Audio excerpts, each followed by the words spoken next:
2026 ခုနှစ်တလပိုင်း3ရက်ယနေ့ခင်းအခါကာလထိုင်းနိုင်ငံဘန်ကောက်မြို့ဧဘတ်တက္ကသိုလ်ခမ်းမဆောင်လေးအတွင်းမှာနေ့ရက်တာတရားနာယူခြင်းတရားဘာဝနာပွားများခြင်းအလုပ်ကိုကြိုးပမ်းအထောက်ကြတယ်တရားဓမ္မတွေဒါဒီကနေ့ဒုတိယနေ့ပြန်ခါနေ့ရသော်ဘုရားရဲ့အဆုံးအမလေးတွေကိုပရိယတိသာသနာရသော်ဘုရားရဲ့ဒေသနာတော်တွေကိုသင်ယူခြင်းဆိုတဲ့အလုပ်ကလေးကိုလုပ်တဲ့အနေနဲ့လည်းပဲကိုယ်ဒုက္ခကိုကိုယ်တိုင်ငြိမ်းအောင်တစ်ဖက်တစ်လမ်းနဲ့ကြိုးစားအထောက်တဲ့သဘောလို့အဲ့လိုလေးလည်းပဲခံယူထားစေခြင်းနော်ဘုန်းကြီးတို့လုံနေသမျှအလုပ်ပြောနေသမျှအပြောတွေးနေသမျှအတွေးတွေဟာရည်ရွယ်ချက်ကလေးရှိတယ်အဲ့ဒီရည်ရွယ်ချက်ကဘာလဲဆိုတော့ချမ်းသာခြင်းနဲ့ဆိုတာလေးပေါ့နော်ဟုတ်တယ်မဟုတ်လားချမ်းသာခြင်းနဲ့ကောင်းခြင်းနဲ့အဲ့ဒါလိုချမ်းသာခြင်းနဲ့ဆိုတဲ့အတွေးလေးပေါ်လာတိုင်းအခုဘုန်းကြီးဆက်ပြောမဲ့ဒေသနာလေးကိုအမှတ်ရစေခြင်းဘာလို့ဆိုအခုပြောမဲ့ဒေသနာလေးထဲမှာဒုက္ခဆိုတဲ့ပါဠိစကားလုံးလေးကိုထပ်ခါတွေ့ရတယ်12ခါလောက်တောင်ပြောတာအဲ့ဒါဘုန်းကြီးငယ်ငယ်ကဒုက္ခ12ပါးတရားတော်ဆိုတော့သူ့ကိုသဘောကျလွန်းလို့ကျင့်ဖန်များစွာဟောဖို့နော်အခုဟောမဲ့ပုံစံလေးကတော့သုံးသက်ချက်ကလေးတွေနဲ့လူကြီးတွေနားလေသဘောပေါက်မှုရှိပြီးသားအတိုင်းအတာတစ်ခုတည်းရှိပြီးသားပုဂ္ဂိုလ်တွေအတွက်အသေးစိတ်ပြောတာမျိုးမဟုတ်ဘဲနဲ့သူ့ကိုရှုထောင့်တစ်မျိုးကနေမြင်ပြတဲ့အနေအထားလေးတွေများပါအောင်ကြိုးပမ်းအထောက်ကြည့်နော်ဓမ္မပဒပါဠိတော်နာဂဝတ္ထဲမှာဂါထာတော်3ပုဒ်မာနကိုအကြောင်းပြုပြီးမြတ်စွာဘုရားဟောခဲ့တာအခါတစ်ပါးမြတ်စွာဘုရားဟိမဝန္တာတောင်ခြေရင်းမှာတောကြောင်ကလေးဆောက်တပါးတဲ့တဲ့သုံးတယ်နော်ဟိမဝန္တာတောင်ခြေတိတ်ဆိတ်အေးချမ်းအဲ့ဒါလိုတပါးတဲ့တဲ့သုံးရင်းနဲ့မြတ်စွာဘုရားကဘာတွေးမိနေတာတော့ဆိုတော့အဲ့ဒီမြတ်စွာဘုရားအဲ့ဒီအနေထားအဲ့ဒီခေတ်အခါအဲ့ဒီအချိန်အခါတော့ကလူတွေလူလောကကိုကြည်လိုက်ရင်အုပ်ချုပ်သူလူဒန်းစားဟာတိုင်းသူပြည်သားတွေရဲ့အပေါ်မှာမတရားသဖြင့်ပဲအုပ်ချုပ်နေရတာကိုတွေ့ရတယ်အဲ့တော့မြတ်စွာဘုရားစိတ်ထဲမှာတရားသဖြင့်အုပ်ချုပ်လို့ရောမဖြစ်နိုင်ဘူးလားလို့အဲ့ဒါလိုလေးတွေးမိနေတယ်တဲ့မြတ်စွာဘုရားတတ္တဝါတွေရဲ့အပေါ်မှာစိတ်ရောက်သွားရင်းနဲ့တွေးမိသွားတဲ့သဘောလို့ဘုန်းကြီးကတော့အဲ့လိုမြင်မိတယ်ကြံကြံဖန်ဖန်အဲ့လိုမြတ်စွာဘုရားတွေးတာကိုမန္တကသိတယ်သိတဲ့အတွက်ကြောင့်မန္တကရောက်လာပြီးတော့မြတ်စွာဘုရားလူသားတူကြီးရဲ့အပေါ်မှာလွှမ်းမိုးအုပ်ချုပ်ပြီးတော့မင်းလုပ်တော်မူပါမြတ်စွာဘုရားကိုရှင်ဘုရင်လုပ်ဖို့လားတိုက်တွန်းတယ်စေတနာကောင်းတဲ့စိတ်ကောင်းတဲ့တိုက်တွန်းတာမဟုတ်ဘူးမြတ်စွာဘုရားဒီလိုတွေးနေတာကို तू ကသိတဲ့အခါကျတော့ယဟန်ဂေါရမကရှင်ဘုရင်လှုပ်ချင်နေတာနဲ့တူတယ်တကယ်လို့ तू ရှင်ဘုရင်လှုပ်မယ်ဆိုလို့ရှိရင်သူ့ကိုငါဝင်ရောက်နှိပ်စက်ဖို့အတွက်အခွင့်အပေါက်တွေများစွာရမှာပဲချွင်းချက်တွေအများကြီးတွေ့မှာဒါကြောင့်ကြောက်ချတဲ့အနေနဲ့မြတ်စွာဘုရားကိုရှင်ဘုရင်လှုပ်ဖို့လာတိုက်တွန်းအဲ့လိုတိုက်တွန်းတဲ့အခါကျတော့မြတ်စွာဘုရားကမန္တငါတန်တန်မှာဘလို့အရေးအချင်းတွေကိုတွေ့မြင်ရလို့ငါ့ကိုရှင်ဘုရင်လုပ်ဖို့လာတိုက်တွန်းရတာတုံးလို့မေးတယ်တဲ့အဲ့လိုမေးတဲ့အခါကျတော့မန္တကမြတ်စွာဘုရားဟာအဋ္ဌိပတ်ကြီး၄ပါးကိုပြီးဆုံးအောင်ခရီးပေါက်အောင်ပြီးမြောက်အောင်ပွားများထားပြီးသားဖြစ်တဲ့အတွက်ကြောင့်မြတ်စွာဘုရားသာအလိုတော်ရှိမယ်ဆိုလို့ရှိရင်ဟောဒီဟိမဝန္တာတောင်ကြီးကိုရွှေဖြစ်စေလို့လှုပ်လိုက်ရင်ဟိမဝန္တာတောင်ကြီးဟာရွှေဖြစ်သွားမှာမြတ်စွာဘုရားမှာအဲ့ဒီအစွမ်းနေရှိဒါကြောင့်မြတ်စွာဘုရားသာလူတွေကိုအုပ်ချုပ်ပြီးတော့မင်းလုပ်လဲရရင်လူတွေအများကြီးချမ်းသာကြမှာမြတ်စွာဘုရားအဋ္ဌိပတ်ကြီး၄ပါးကိုပွားများထားပြီးသားဖြစ်တယ်လို့သူသိတယ်တဲ့အဋ္ဌိပတ်တဲ့ကြားဘူးတယ်မဟုတ်လား ဘယ်စကလုံးနဲ့တွဲပြီးတော့ကြားဘူးတာတော့တကောအိဋ္ဌိပတ်အိဋ္ဌိပတ်၄ပါးတဲ့ဗောဓိပက္ခိယ138ပါးထဲမှာပါတယ်သာသနာတော်မြတ်ကြီးရဲ့တန်ဖိုးအထိုက်တန်ဆုံးယရနာတွေလို့မြတ်စွာဘုရားတင်စားပြီးတော့ဟောတဲ့ဗောဓိပက္ခိယ138ပါးအဲ့ဒီထဲမှာအိဋ္ဌိပတ်၄ပါးပါတယ်စန္ဒိဋ္ဌိပတ်ဆိုတဲ့စန္ဒဝိရိယဋ္ဌိပတ်ဆိုတဲ့ဝိရိယစိတ်ဒိဋ္ဌိပတ်ဆိုတဲ့စိတ်ဝိမာန်ဒိဋ္ဌိပတ်ဆိုတဲ့ပညာဒီတရား၄မျိုးဟာပြီးစီးခြင်းအောင်မြင်ခြင်းရဲ့အခြေခံအကြောင်းတရားတွေအဲ့ဒီတရား၄မျိုးရှိရင်ဒီလူဟာသူဖြစ်ချင်တာဖြစ်မယ်သူရချင်တာရမယ်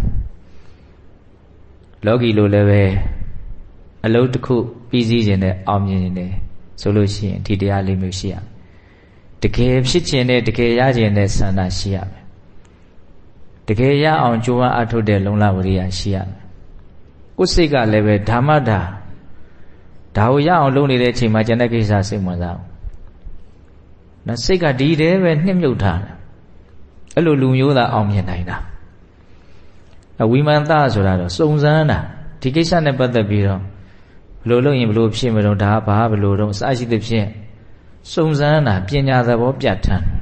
ဝိမာန်ဒိဋ္ဌိပတ်ဆိုစန္ဒရဲ့ဝိရိယရဲ့စိတ်ရဲ့ပညာရဲ့ဒီတရား၄မျိုးဟာလောကီလိုပဲဖြစ်ဖြစ်လောကုတ္တရာလိုပဲဖြစ်ဖြစ်ပြီးစည်းခြင်းနဲ့ပေါက်မြောက်ခြင်းနဲ့အောင်မြင်ခြင်းနဲ့ဆိုရင်ရှိရမယ်အခြေခံသဘာဝတရားဣတိပါဒပြီးစည်းခြင်းရဲ့အကြောင်းတရား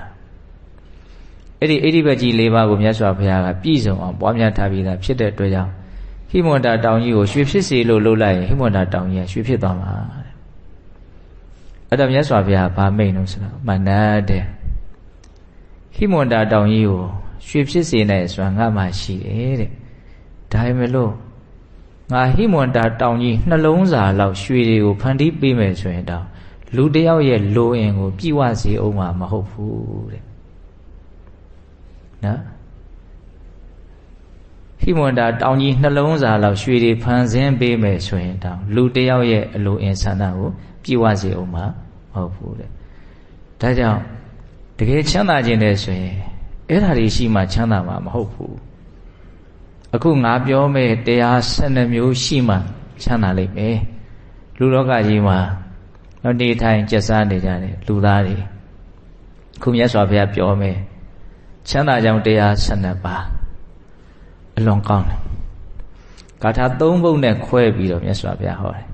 ဂါထာတစ်ပုဒ်ကိုချမ်းသာဒုက္ခ4မျိုးဟောတယ်နော်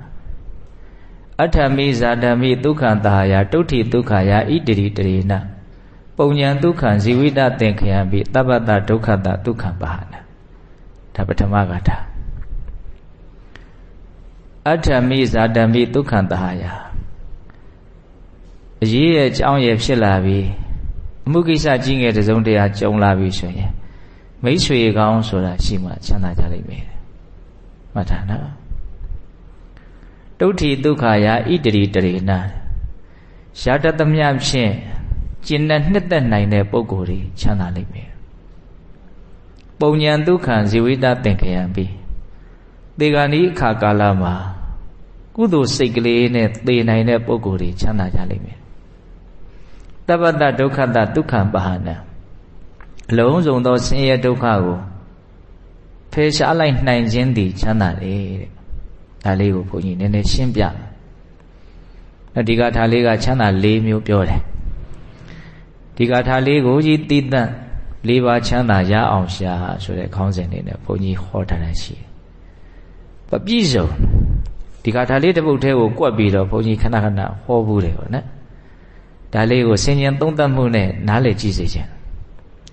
ပထမပြောတာကအရေးအကြောင်းတစ်စုံတရာကြုံလာပြီဆိုရင်မိတ်ဆွေကောင်းရှိခြင်းဟာချမ်းသာတယ်ဒါလူလောကကြီးမှာနံပါတ်1အခြေခံကြဆုံးချမ်းသာကိုရခြင်းနဲ့ဆိုရင်မိတ်ဆွေကောင်းရှိရမယ်ဘာဖြစ်လို့တော့လူဘဝမှာအရေးရဲ့အကြောင်းရဲ့အမှုကိစ္စကြီးငယ်မကြုံမှုမတွေ့ဘူးဆိုတာဘယ်တော့ခါကာလမှာမရှိနိုင်တွေ့ရလိမ့်မယ်ကြုံရလိမ့်မယ်အသက်တရားမနေရတော့လည်းပဲအမှုတရားတွေ့ရတတ်တယ်ဟုတ်လားအကြောင်းကြီးငယ်ကြုံလာပြီဆိုရင်မိတ်ဆွေကောင်းရှိတဲ့လူတွေချမ်းသာတာပဲမိတ်ဆွေကောင်းမရှိတဲ့လူတွေအဲ့ဒါအကြက်တဲ့တွေ့အခက်ခဲတွေ့ဟာဒုက္ခရောက် ဒါကြောင့်မြတ်စွာဘုရားကလူဘဝဆိုတာပြဿနာတွေများလွန်းတယ်အမှုကိစ္စတွေကြုံရလွန်းတယ်တချို့ကိစ္စတွေကကိုယ်တယောက်တည်းဖြေရှင်းလို့ရတာမျိုးမဟုတ်ဘူးမိတ်ဆွေကောင်းရဲ့အကူအညီမပါဘဲနဲ့ဘယ်လို့မှမပြေလည်နိုင်ဘူးဆိုတာကိုမြင်တော်မူလို့မြတ်စွာဘုရားမိတ်ဆွေကောင်းတော့ရအောင်ရှာရမယ်ဒါလေးကိုအရင်စဟောတာရန်သဘောကျတယ်ဘုန်းကြီးကအဲ့ဒါကိုယ့်ကိုအခြေပြန့်တခြားဒေသနာတွေနဲ့ပါဆက်ပြီးတော့ချက်ထွင်ပြီးတော့စဉ်းစားကြည့်လိုက်လောကီကိစ္စမှာသာမဟုတ်ဘူးတရားရရေးဆိုတဲ့လောကုတ္တရာကိစ္စမှာလည်းပဲမိတ်ဆွေကောင်းအရေးကြီးဆုံးမြတ်စွာဘုရားကတရားရဖို့ဆိုရင်အတွင်းမှာပြည့်စုံရမယ့်အကြောင်းတရားတွေလိုအပ်တယ်အဲ့ဒါလိုပဲအပြင်မှာလည်းပြည့်စုံရမယ့်အကြောင်းတရားတွေလိုအပ်တယ်အတွင်းမှာပြည့်စုံရမယ့်အကြောင်းတရားတွေကတော့တော်တော်များတယ်ယောနိသောမနတိကာလရှိဖို့သတိရှိဖို့ဝရိယရှိဖို့ရောင်ရဲဖို့တင်းတိမ်ဖို့လောဘနဲဖို့ကြိုးစားအထုတ်ဖို့အများကြီးမြတ်စွာဘုရားဟောတာဒါအတွင်းမှာပြည့်စုံရမယ့်အင်္ဂါရက်တွေတရားရခြင်းတယ်ဆိုရင်အပြင်မှာပြည့်စုံရမယ့်အင်္ဂါရက်ရှိသေးတယ်အဲ့ဒါကဘာလို့ဆိုတော့ကလျာဏမိတ်တာမိတ်ဆွေကောနော်ကိုဘလို့လူနဲ့အတူနေတယ်လဲဆိုတာဟာကိုဘဝရဲ့ဘဝအကြီးမားဆုံးလွှမ်းမိုးမှုပဲတကယ်ကအဲ့ဒီကိစ္စကိုလူတွေဟာသတိထားတဲ့မြင်တဲ့ခုဒီမှာမြတ်စွာဘုရားအခြေခံအကျဆုံးနံပါတ်1ချမ်းသာစပြောတယ်နော်ဒါကိုပေါ့လေးမတွေးသေးခြင်းနော်အထမိဇာတမိဒုက္ခတာယအမှုကိစ္စကြီးငယ်တစုံတရာကြုံလာပြီဆိုရင်မိတ်ဆွေကောင်းရှိခြင်းသည်ချမ်းသာတယ်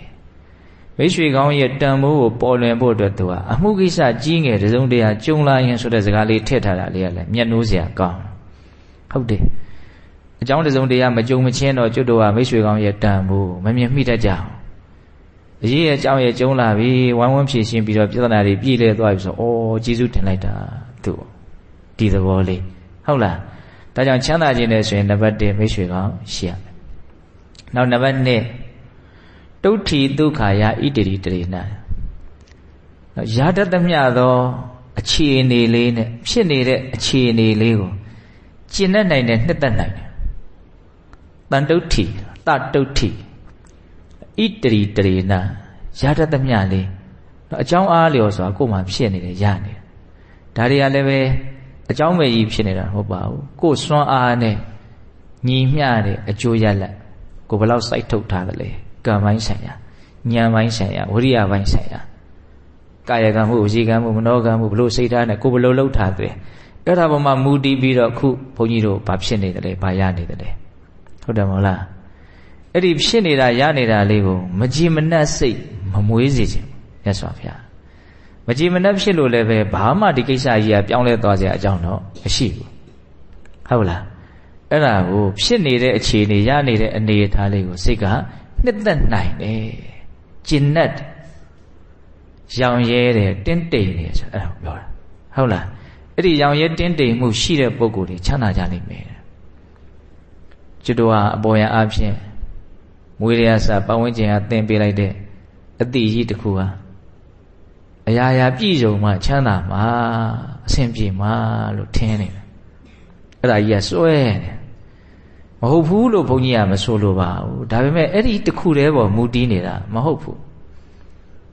ပြည့်စုံပြီးတော့ဆင်းရဲနေတာလေအပုံကြီးလေဟုတ်တယ်မဟုတ်လားပြီးတော့ပြည့်စုံခြင်းမပြည့်စုံခြင်းကိုကလည်းပဲပိုင်ဆိုင်မှုအနေအများပေါ်မှာအဓိကမူတည်နေတာမဟုတ်ပြန်ဘူးဆိုကြပါစို့ကိုကတစ်ချက်သားရထားတယ်သူကလည်းတစ်ချက်သားရထားတယ်ဒါသူထည့်ထားတဲ့ခွက်ကြီးကတပိဿာဝင်ခွက်ကြီးတွေထည့်ထားတယ်သူကတော့တစ်ချက်သားဝင်တဲ့ခွက်ကလေးထဲမှာထည့်ထားတယ်တစ်ချက်သားဝင်တဲ့ခွက်ကလေးထဲမှာတစ်ချက်သားထည့်ထားတော့ဘလို့ဖြစ်နေလဲပြည့်နေတယ်ဟုတ်လားဟောတပိဿာဝင်တဲ့ခွက်ထဲထည့်ထားနောက်ထပ်69ချက်သားလိုသေးတယ်ဟာပြဿနာနော်အဲ့တော့ပြည့်မပြည့်ဆိုတာကပစ္စည်းအနေများပေါ်မူတည်နေသလိုဘာပေါ်လဲမူတည်နေသေးတယ်ခွက်ပေါ်လဲမူတည်နေသေးတယ်အဲ့တော့လောဘကြီးကဘလောက်ကြီးနေတဲ့ခွက်ကြီးတစ်လုံးလဲဘလောက်ရမှကိုပြည့်မှာလို့ခံယူထားတာလေဘလောက်လိုချင်နေတာလေလိုချင်မှုအကြီးအသေးပေါ်မူတည်ပြီးတော့ပြည့်စုံခြင်းမပြည့်စုံခြင်းဆိုတာဖြစ်နေတဲ့အပိုင်းတွေရှိနေသေးတယ်ဟုတ်တယ်မို့လားစိတ်ကဘလောက်လိုအပ်နေတာတော့တကယ်လိုအပ်တာကဘလောက်တော့မလိုပဲနဲ့လိုချင်နေတာတွေကဘလောက်တော့သဲကွဲဖို့လိုတယ်ဘုန်းကြီးတို့ရဲ့ဘဝမှာဟုတ်လား ဒါကြောင့်ပြည့်စုံရင်လူတွေဟာချမ်းသာတယ်ဟုတ်တယ်အဲ့ဒီပြည့်စုံတယ်ဆိုတာကအဓိပ္ပာယ်ဖွင့်ဆိုချက်ကအမျိုးမျိုးဖြစ်နိုင်တယ်ဟုတ်လားဘယ်လောက်ကြာမှပြည့်စုံမှာတော့တယောက်နဲ့တယောက်တူနိုင်မလားနော်သူကတစ်ခုလောက်ရရင်ပြည့်စုံတယ်သူက10ခုလောက်ရမှပြည့်စုံမယ်ဟာသူကတော့အခုတရာရမှပြည့်စုံမယ်ဟာသူကတော့ဘယ်လောက်ရလို့မှကိုမပြည့်စုံဘူးကွာရှိနိုင်တာပဲနော်ဒါကြောင့်မြတ်စွာဘုရားကတရားဝါတွေရဲ့စိတ်ဆိုတာဘာရဲ့လွှမ်းမိုးမှုနဲ့သွားနေတာတုံးလို့မေးရင်လောဘရဲ့လွှမ်းမိုးမှုနဲ့သွားနေတာတကယ်ကအဲ့ဒီလောဘအရှိန်ကြောင့်ပဲဘဝဆက်ဖြစ်မှာပဲလောဘနဲ့နေနေတာပဲဒါကြောင့်မြတ်စွာဘုရားတဏှာဒုတိယပုရိသောဒီကမတ္တနာတန်တာဣဋ္ဌဘာဝညထာဘာဝတန်တာနာတိဝတ္တိလောဘကိုအဖို့ခေါ်ပြီးတော့သွားနေတာလောဘနဲ့ပဲတဘူးတွဲတွဲနေတယ်တဏှာဒုတိယပုရိသောအဲ့ဒါကြောင့်မလို့ဒီကမတ္တနာတန်တာအလွန်ရှည်လျားတဲ့ယုံ nant ဖြစ်စဉ်ဒီတန်တရားပါဣဋ္ဌဘာဝညထာဘာဝတန်တာနာတိဝတ္တိဒီလိုဖြစ်လိုက်ဟိုလိုဖြစ်လိုက်ဟိုလိုဖြစ်လိုက်ဒီလိုဖြစ်လိုက်ဒီပုံစံဖြစ်လိုက်ဟိုပုံစံဖြစ်လိုက်အမျိုးမျိုးပုံစံအမျိုးမျိုးကွဲပြားပြီးတော့ဒီဖြစ်ချင်းတရားကိုမလွန်မြောက်နိုင်ဘာကြောင့်လဲလောဘကိုအဖို့ခေါ်လောဘအဖို့နဲ့သွားတယ်ဣဒမာရိနဝညတဝါတဏဒုက္ခတတံဝိတတံနောအနာတံနောတတောဘိက္ခုပရိပ္စေအဲလိုလောဘရဲ့အပြစ်ကိုမြင်ပြီးတော့လောဘကင်းအောင်တတိတရားဥဆောင်ပြီးတော့ကြိုးစားရမယ်လို့ဒါကဣတိဥပါဠိတော်မှာလာတဲ့ဂါထာလေးကိုဘုန်းကြီးကရွတ်လိုက်တယ်ခုဒီမှာပြောနေတာကဘာတော့ရောင်ရဲခြင်းရောင်ရဲတဲ့လူချမ်းသာပဲရောင်ရဲတဲ့စိတ်ကလေးမွေးနိုင်ဖို့အတွက်ကိုယ့်ရဲ့မိုက်မဲမှုမသိမှုနားမလည်မှုလောဘကိုအဖို့ခေါ်ထားမှုဒါကိုဘုန်းကြီးတို့ဘာလို့တော့နားလည်ရမယ်နော်ရောင်ရဲမှုတရားနဲ့ဝေးပြီးတော့လောဘအလိုပဲလိုက်နေမယ်ဆိုရင်တော့ဘာတွေဘလောက်ရှိလို့မှဒီလူချမ်းသာတဲ့အကြောင်းမရှိဘူးအမြင်ကတော့ချမ်းသာတဲ့ပုံသဏ္ဍာန်ကြီးဆောင်မှာပေါ့နော်ဘေးကကြည့်လိုက်ရင်တော့အော်ပြည့်စုံတဲ့လူတယောက်လို့မြင်ရမှာပေါ့ဒါပေမဲ့တကယ်ပြည့်စုံမပြည့်စုံဆိုတော့ तू ဘလောက်လိုချင်နေတယ်လဲမလိုချင်ဘူးလဲဆိုတာပေါ်မှာပဲမူတည်နေတာပုံမှန်သဏ္ဍာန်ကတော့ပြည့်စုံတဲ့လူတယောက်ရဲ့အတွင်းသဏ္ဍာန်ကိုဆောင်မယ်ဒါပေမဲ့အတွင်းကတော့လောဘရဲ့လှိုက်ပြီးတော့လောင်ကျွမ်းခြင်းကိုပဲခံနေရတယ်ဆိုရင် तू ကဘာတော့ तू ကဝတ်ကောင်ပဲ तू ကဟုတ်တယ်မဟုတ်လားတဏှာကြွန်ဆိုတာအဲ့ဒါကိုပြောတာဒီသဘောလေးတွေကိုနားလည်အောင်နော်ဒါကြောင့်လေးနဲ့သွားပြီဟုတ်လားဒါကြောင့်ဒုတိယမြောက်ချမ်းသာကိုရကျင်တယ်ဆိုရင်ဘာလုပ်ရမလဲရောင်ရဲမှုရှိရမယ်ရောင်ရဲမှုရှိဖို့အတွက်လိုချင်တာကဘာလဲလိုအပ်တာကဘာလဲနော်ပြည့်စုံခြင်းမပြည့်စုံခြင်းဒါတွေကိုဘုန်းကြီးတို့အများကြီးလေးလေးနက်နက်စဉ်းစားတတ်ရမယ်နော်ဘေးကသင်ပေးတာတွေကြီးနားလည်ပြီးတော့အဲ့ဒါကိုပဲဟုတ်တယ်လူလောကဟာဒီဘလို့ရှိမှဘလို့နော်ဘယ်သူနဲ့ဘယ်လို့တူမှမတူမချင်းသူကရုန်းကန်ဒီစိတ်တွေကအများကြီးရှိတယ်လူလောကကြီးမှာနော်ဒါကြောင့်ဒါလေးတွေကိုဆင်ញင်သုံးသပ်မှုနဲ့ဘုန်းကြီးကနားလည်စေခြင်းနော်နောက်တတိယချမ်းသာပုံညာဒုက္ခဇီဝိတသင်္ခယံပြီးတဲ့လေးနဲ့သွားပြီကိုယ်လုံးအိဋ္ဌာရောက်ခါဒီကာလမှာကောင်းမှုရှိတဲ့လူတစ်သလုံးကောင်းတာတွေပြုလာတယ်ဒီနေရာဖြင့်သေဂာနီးလေးမှာလည်းပဲကောင်းတဲ့စိတ်ကလေးနဲ့ပဲသေတယ်ဒါကိုကုသိုလ်နဲ့သေတယ်ခေါ်တာတချို့ကကုသိုလ်နဲ့သေတယ်ဆိုတာကိုဟဲ့ပြုခဲ့တဲ့ကုသိုလ်လေးတွေပြန်အမှတ်ရပြုခဲ့တဲ့ကုသိုလ်ပြန်အမှတ်ရပြီးကုသိုလ်ဖြစ်ရတာတဲ့စားရင်အခုကိုကုသိုလ်စိတ်ကဖြစ်နေတာအဲ့ဒါပို့မကောင်းဘူးလားဟုတ်ကောင်းဟုတ်တယ်မဟုတ်လားကုသိုလ်စိတ်ထဲမှာဒါနထက်သီလပုံမြတ်တယ်သီလထက်သမာဓိကပုံမြတ်တယ်သမာဓိထက်ပညာကပုံမြတ်တယ်ရုပ်တည်းရဲ့အကြောင်းနာမ်ရဲ့အကြောင်းဘဝရဲ့အကြောင်းကိုအဲ့ဒီအချိန်မှာများအနိစ္စဖြစ်နေတဲ့အရာတွေဘာမှတွေ့ကပ်เสียကောင်းတဲ့အရာတွေမဟုတ်ဘူးလို့များသိမယ်ဆိုရင်အဲ့ဒီစိတ်ကလေးနဲ့သေနိုင်ရင်အဆင့်အမြင့်ဆုံးသေခြင်းလို့ဘုန်းကြီးကတော့ပြောခြင်းဟုတ်တယ်မဟုတ်လားနော်ဘဝကသေအောင်မှာနော်တရားကတဖြည်းဖြည်းနဲ့မြင့်သွားတာဒါကြောင့်ဒီတရားလေးကိုဘုန်းကြီးကကြိုက်တယ်ဟုတ်လားအဲ့ဒါငငယ်ကဟောတော့ကဒီတရားလေးကိုသူကခွဲခြမ်းပြီးတော့ဟောတယ်ဒီ၄ပါးလေးတဲ့ကိုပဲမေကောင်းရှိလို့ချမ်းသာတာရဲ့ရောင်ရဲလို့ချမ်းသာတာရဲ့ကိုဘုန်းကြီးကနေရေးချမ်းသာလို့နာမည်တက်တယ်အသက်ရှင်သန်နေထိုင်စဉ်အတွင်းမှာဒီတရားနှစ်မျိုးနဲ့ပြည့်စုံရင်ကိုပဲအတော်ဟုတ်နေပြီဒီလိုကိစ္စကြီးငယ်တစုံတရားကြုံလာရင်ကိုမအကိုစရာမိတ်ဆွေတွေအများကြီးကိုလည်းသူများကူညီမဲနှွေးနှွေးထွေးထွေးလေးသွားတယ်ဘဝမှာဟုတ်လားပြီးရင်အတွင်းကလည်းပဲရောင်ရဲမှုရှိနေတဲ့အခါကျတော့မကြည်နပ်ဘူးဆိုတာမရှိဘူးဘယ်အခြေအနေလေးပဲဖြစ်ဖြစ်မြတ်တာတယ်တိမိယယတိပြောသလိုပေါ့ပစ္စုပန်နေနာယာပေမိအခုဖြစ်နေတာလေးနဲ့ စိတ်ကလေးကမြတ်တာတယ်အတ္တိတနာနုသောစာမိဖြစ်ခဲ့ပြီးသားလည်းငါ့ကိုမနှိမ့်ဆက်နိုင်ဘူးနဗ္ဗဇပါမိအနာဂတအနာဂတ်ကိုလည်းငါဘာမှတောင်းတနေတာမရှိဘူးပိစုပ္ပန္နေနရာပင်ပြီးအခုဖြစ်နေတဲ့အခြေအနေလေးကိုငါစိတ်ကရမ်းကျင်တတ်တယ်တေနဝန္နောပတိတတိဒါကြောင့်ငါရဲ့ရုပ်ရည်အစဉ်ကအလုံးမကြည်လင်တန်ရှင်းနေတယ်ဒါလေးတွေကဘာကိုထင်ဟနေအောင်ဆိုရောင်ရဲမှုတင်းတိမ်မှုဉာဏ်ပညာရှိမှဖြစ်နိုင်တာတော့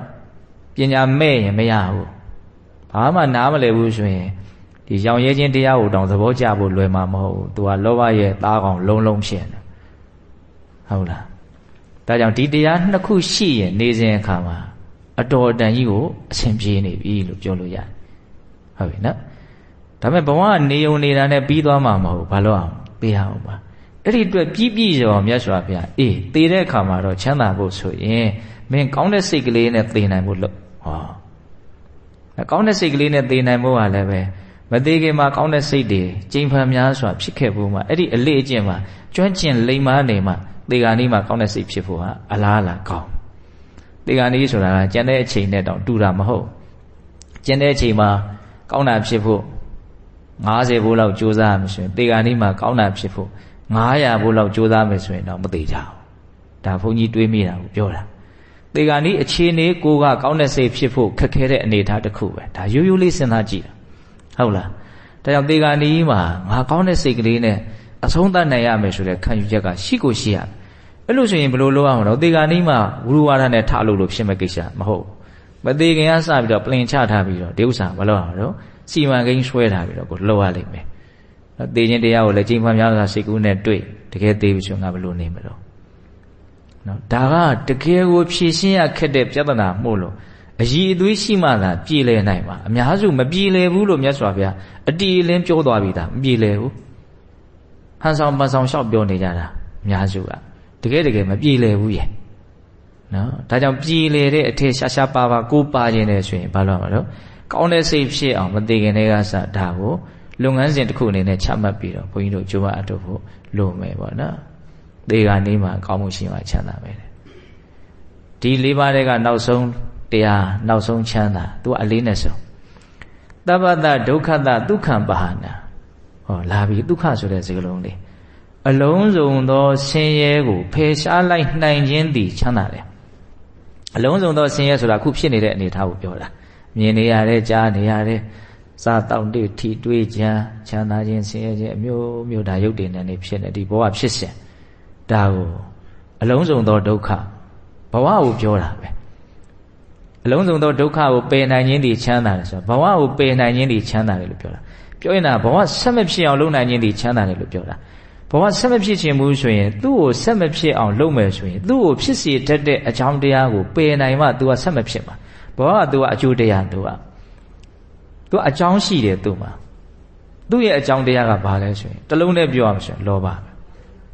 တဏှာလို့သုံးတာပါနော်အဲ့ဒီလောဘဘာကြောင့်ဖြစ်တယ်လဲဆိုတော့မှဆရာကြီးဝင်လာတယ်အဝိဇ္ဇာသူကဆရာကြီးပဲမကောင်းမှုအကုသိုလ်မှာသူဆရာကြီးပဲနော်အကုန်လုံးကသူလက်သက်မွေးထားတာလေးကြီးပဲဒါသူ့ရဲ့လက်ရင်းတစ်ပြည့်ကြီးကတော့လောဘဖြစ်မှာပါနော်နောက်ထပ်တစ်ပည့်တယောက်ကတော့ဒေါသဖြစ်လိမ့်မယ်ထင်တယ်ဒါဘုန်းကြီးတွေးမိတာပြောတာအလိုတွေများလေးလေးအလိုမကျစရာတွေများလေးလေးသွားမှာတော့ဒေါသတွေနဲ့သွားမှာဟုတ်လားလိုချင်စရာမရှိဘူးလို့မသိတာကိုကအဝိဇ္ဇာလိုချင်စရာမရှိဘူးလို့မသိတော့လိုချင်စရာတွေလို့ထင်တာပေါ့အဲ့ဒီမှာလောဘဖြစ်မယ်အဲ့ဒီမှာအလိုမကျတာတွေကနောက်ဆက်တွဲပါလာတော့မှာပဲဒါလေးကိုမျက်နှိုးထားတယ်ဆိုတော့ဒါလေးမျက်ပြတ်သွားလိမ့်မလားစိုးရိမ်တာတွေကလည်းတွဲနေမှာလောကရဲ့ချမ်းသာဆိုတာလောကပရိဒေဝနဲ့ရောဆက်ထားတဲ့အရာလောကချမ်းသာကိုမစွန့်နိုင်ဘူးဆိုရင်တော့လောကပရိဒေဝကိုလည်းမချစ်တော့လဲအောင့်ငါနားလိမ့်မယ်ဟုတ်လားနော်ဒါဘုန်းကြီးပြောတဲ့စကားလေးသေချာမှတ်တာနော်လောကရဲ့ချမ်းသာကိုမမောတယ်ဆိုရင်တော့သူနဲ့တွဲနေတယ်သူနဲ့ခွဲမရတဲ့လောကနဲ့ပရိဒေဝကိုပါတွဲပြီးတော့ဘုန်းကြီးတို့ဘာလုပ်ရမှာတော့မချစ်တော့လဲအောင့်ငါနာသွားလိမ့်မယ်တွဲနေတာခွဲလို့မရကိုကြိုက်တဲ့ချမ်းသာကကိုမကြိုက်တဲ့ဒုက္ခနဲ့ရောနေတယ်ဒီသဘောကိုပြောတာဒါကြောင့်မြတ်စွာဘုရားကဘဝအဆင်းရဲပဲသူ့ကိုပယ်နိုင်မှချမ်းသာလိမ့်မယ်သူပြောကျင်တာကဓာတ်ရိုက်ကအဲ့လိုပြောကျင်တာမဟုတ်သူ့ကိုပယ်မယ်ဆိုရင်သူ့ဟာဓာတ်ရိုက်ပယ်ရမယ့်အရာမဟုတ်နော်ဘဝဒုက္ခသစ္စာဆိုတာပိုင်းခြားသိရမယ့်အရာပယ်လို့ရတဲ့အရာမဟုတ်ဒါပေမဲ့အကြောင်းတရားကိုပယ်ခြင်းဒီပင်လည်းသူ့ကိုပယ်တယ်လို့ပြောတာ ဆိုလိုတာကပယ်လို့မရဘူးဆိုတာကသူ့ကိုဓာတ်ရိုက်ပယ်လို့မရဘူးလို့ပြောတာအကြောင်းတရားကိုပယ်မှသူ့လိုရပ်သွားတာဒါကိုပြောတာပယ်လို့ကရတယ်ဒါပေမဲ့သူ့စီကိုဓာတ်ရိုက်ဒါကိုရွှေ့ပြီးတော့ဖယ်လိုက်တယ်လို့မျိုးလုပ်လို့မရဘူးသူဖြစ်ချင်းရဲ့အကြောင်းတရားကိုမဖြစ်အောင်လုပ်နိုင်မှသူရက်မယ်လို့ပြောတာအဲ့တော့သူကဘာပြောချင်တာတော့ဒီချမ်းသာကဘဝရဲ့ဒုက္ခသစ္စာသဘောကိုပိုင်နိုင်နားလည်အောင်လုပ်ပြီးတော့ဘဝရဲ့ပုံမှာမမုန်းမှုကင်းသွားစေရမယ်မမုန်းမှုကင်းပြီဆိုရင်ဘဝဆက်မဖြစ်တော့ဘူးအဲ့ဒါကိုပဲအလုံးစုံသောဒုက္ခကိုပယ်တယ်လို့ပြောတာတဲ့ပြောရရင်ယဟန္တာဖြစ်ချင်းဒီချမ်းသာတယ်လို့ပြောတာပဲနော်ဒါ၄ခုမြောက်ချမ်းသာအဲ့ဒါဗုဒ္ဓဘာသာတို့ရဲ့ပန်းတိုင်ဘဝဟာဆင်းရဲအလုံးစုံသောဆင်းရဲကိုပယ်ရှားနိုင်ခြင်းဒီချမ်းသာတယ်ဘယ်လိုလုံးဝပယ်ရှားနိုင်မှာတော့သူ့ကိုဖြစ်စေတတ်တဲ့လောဘကိုပယ်နိုင်မှသူ့ကိုပယ်နိုင်လိမ့်မယ်ဒီသဘောကိုပြောတာမလေးနဲ့ဘူးလားဒီတရားလေးမျိုးကောင်းတယ်နော်နေရေးချမ်းသာနှစ်မျိုးတကယ်လိုအပ်ဆုံးရာကိုပဲမြတ်စွာဘုရားထောက်ပြတယ်နော်မိတ်ဆွေကောင်းရှိချမ်းသာမယ်ရောင်ရဲတဲ့လူချမ်းသာမယ်အေးမဖြစ်မနေသေရတော့မယ့်အနေအထားမျိုးမှာကောင်းတဲ့စိတ်နဲ့သေနိုင်ရင်ချမ်းသာလိမ့်မယ်ဒီလိုပဲဖြစ်ပေါ်လာတဲ့သေဆုံးရတယ်ဖြစ်ပေါ်လာတဲ့သေဆုံးရတယ်ဘဝတန်တရားကြီးအကုန်ခြုံငုံသုံးသက်ကြည့်မယ်ဆိုရင်ဒုက္ခမှတပါးဘာမှမဟုတ်ဒါကြောင့်မလို့ဒီဒုက္ခတွေလုံးဝမဖြစ်အောင်လုပ်နိုင်အဲ့ဒီလူချမ်းသာတယ်လို့ပြောတာဟုတ်လားအဲ့ဒါကိုပယ်ဖို့ဆိုတာဘာကိုအရင်ပယ်ရမှာတော့လောဘကိုအရင်ပယ်ရမယ်တဲ့ဒါ၄ပါးချမ်းသာရအောင်ရှာဆိုနော်ဟောတာတော့ဘယ်နှမျိုးဟောတာတော့12မျိုးဟောတာနောက်ထပ်ဂါထာ2ပုဒ်ကြံသေးတယ်နော်ဒုတိယဂါထာနဲ့၄ပါးမြတ်စွာဘုရားဆက်ဟောတယ်ဒုက္ခမိတ္တေတာလောကေအထောပိတ္တေတာဒုက္ခဒုက္ခတာမညတလောကေအထောပြမညတဒုက္ခလောကမှာမွေးသမိခင်ကျေးဇူးရှင်ကိုပြုစုလုပ်ကြွရခြင်းချမ်းသာတယ်မွေးသဖခင်ကျေးဇူးရှင်ကိုပြုစုလုပ်ကြွရခြင်းချမ်းသာတယ်အလွန်မှကိုယ့်ပေါ်မှာဇူးနဲ့မှမတူတဲ့မေတ္တာနဲ့ချစ်ခဲ့ကြတဲ့မိဘတွေဇူးမှမပြုတ်နိုင်တဲ့ကျေးဇူးတရားမျိုးနဲ့ကိုယ့်ပေါ်မှာကျေးဇူးပြုခဲ့ကြတဲ့လူတွေကိုယ့်ရဲ့အသက်ဟာသူတို့ပေးထားတာလူလောကမှာလူတွေဟာကိုယ့်ရဲ့အသက်အန္တရာယ်နဲ့တစ်ချိန်တစ်ခါလောက်မြတ်လွတ်အောင်လုပ်ပေးမဲ့လူကိုအသက်တခင်ကျေးဇူးရှင်ဆိုတော့ကျေးဇူးဆက်လို့ပြီးနိုင်မှာမဟုတ်ဘူးနော်တယောက်ကကိုယ့်ရဲ့အသက်ဘေးကနေကယ်လိုက်တယ်ဆိုကြပါစို့တစ်ချိန်လောက်နော်မိဘတွေကကိုယ့်အကျဉ်းချင်းသေတွင်သေဝဆွဲထုတ်ခဲ့သူတို့သာကိုယ့်ကိုမပြုစုခဲ့ဘူးဆိုရင်အညစ်အကြေးကြတဲ့နစ်ပြီးသေရမှာပဲလေဟုတ်တယ်မဟုတ်လားသူတို့သာကိုယ့်ကိုမကြွေးခဲ့ဘူးဆိုရင်ငတ်ပြီးတော့သေရမှာပဲလေကိုပေးတဲ့အသက်ဟာဘယ်သူပေးထားတာတုံးဆိုတာလေးကိုတဲ့တဲ့ဘုန်းကြီးကမြင်စေချင်တာအဲ့လောက်ကြီးမားတဲ့ကျေးဇူးရှိတယ်အဲ့လောက်ကြီးမားတဲ့ကိုယ့်ပေါ်မှာမေတ္တာရှိတယ်ကိုယ့်ကိုမိဘလောက်ဘယ်သူကချစ်နိုင်မှာတော့ဟုတ်လားဒီအရာကိုကိုကမြင်ပြီးတော့ဒီလူအပေါ်မှာမှပြန်ပြီးတော့ကောင်းကောင်းမွန်မွန်မတုံ့ပြန်နိုင်မှုဆိုရင်ဒီလူလောက်ယုံညံ့တဲ့လူပဲရှိမှာရသော်ဗျာဝတ္တလလူယုံမာဆိုတဲ့စကားလုံးနဲ့ဟောတဲ့ဒေသနာတွေရှိတယ်သူတော်ကောင်းဆိုတာဘယ်လိုလူမျိုးပြောတာရှိတယ်လူယုံမာကိုပြောတဲ့အခါမှာမိဘကိုကျွေးနိုင်မွေးနိုင်မှလည်းမကျွေးမမွေးတဲ့လူဟာလူယုံမာပဲဟုတ်တယ်ဘုန်းကြီးကတော့အပြည့်အဝထောက်ခံတယ်ကိုယ့်ဘော်ဒီလောက်ကောင်းတဲ့လူပေါ်မှာတောင်ပြန်မကောင်းတဲ့လူကတခြားဘယ်သူ့ပေါ်မှာကောင်းလိမ့်မယ်လို့မျှော်လင့်လို့ရမလဲစဉ်းစားတယ်ကောင်းဟုတ်လားဒါကြောင့်ရသော်ဗျာရိုးရိုးလေးလူရလို့ဖြစ်လာရင်ကိုယ်မွေးခဲ့ကျွေးခဲ့တယ်မိဘဆိုတာရှိသမျှအဲ့ဒါရဲ့အပေါ်မှာမှန်ကန်တဲ့တုံ့ပြန်မှုလာရမယ်သူတို့မှလိုအပ်လာတဲ့အခြေအနေရှိလာတယ်အသက်ကြီးလာတယ်အိုမင်းလာတယ်ကိုယ်ကိုလိုအပ်လာတယ်ပြန်ပြီးတော့ကိုယ်ကဘာလုပ်အောင်ဖြည့်ဆည်းရမယ်ကိုလိုအပ်တုန်းကမတောင်းဆိုခဲ့ရဘူးကိုယ်ပြည့်စုံအောင်ထားခဲ့တယ်သူတို့တတ်နိုင်တဲ့အစွမ်းလေးနဲ့ဟုတ်တယ်မဟုတ်လားအဲ့ဒါကိုကဘာမှမတုံ့ပြန်ဘူးဆိုတော့ဒီလူလောက်ယုံပါတယ်လို့ပဲရှိမယ်တော့တကယ်လို့တုံ့ပြန်မယ်ဆိုလို့ရှိရင်တော့ဘာတော့အလွန်မှကောင်းမွန်တဲ့စိတ်ရဲ့ကျင့်တတ်မှုကိုရလိမ့်မယ်ဒီလိုလေးတွေးစီနေတာဘုန်းကြီးဟုတ်လားအမေကိုပြုစုလုပ်ကြွရခြင်းအဖေကိုပြုစုလုပ်ကြွရခြင်းချမ်းသာတယ်နောက်နှစ်ပါးပါပြောတော့ဒုက္ခတာမညတာလောကေအထောပြမညတာဒုက္ခကျင့်စေသူတော်ကောင်းကျင့်ပြီးသူတော်ကောင်းတို့ကိုပြုလုပ်ကြွရခြင်းဒီချမ်းသာတယ်တာမညတာဗျမညတာတာမညတာဆိုတာယဟန္တာမဖြစ်သေးတဲ့ကျင့်စေပုဂ္ဂိုလ်သောတာပန်ဖြစ်ခြင်းဖြစ်မယ်တဂရဂံဖြစ်ရင်ဖြစ်မယ်အနာဂံလည်းဖြစ်မယ်ဒါမှမဟုတ်ဥထုဇဉ်သူတော်ကောင်းလည်းဖြစ်ခြင်းဖြစ်မယ်ဗျမညတာဆိုတာကတော့တကယ်ကိုမကောင်းမှုကိုလုံးဝကုန်ခန်းသွားစေနိုင်တဲ့ပုဂ္ဂိုလ် ဖြစ်မနာဆိုမကောင်းမှုအပအပြုတ်ပြီးပြီစိတ်ထဲမှာတောင်ဘာမကောင်းတာမှမရှိတော့ယဟန္တာပြောတာမကောင်းတာလုံးဝမရှိတော့အဲ့ဒီသူတော်ကောင်းတွေကိုပြုစုလုပ်ကြွေးရခြင်းလည်းချမ်းသာတယ်တဲ့ဘာဖြစ်လို့တော့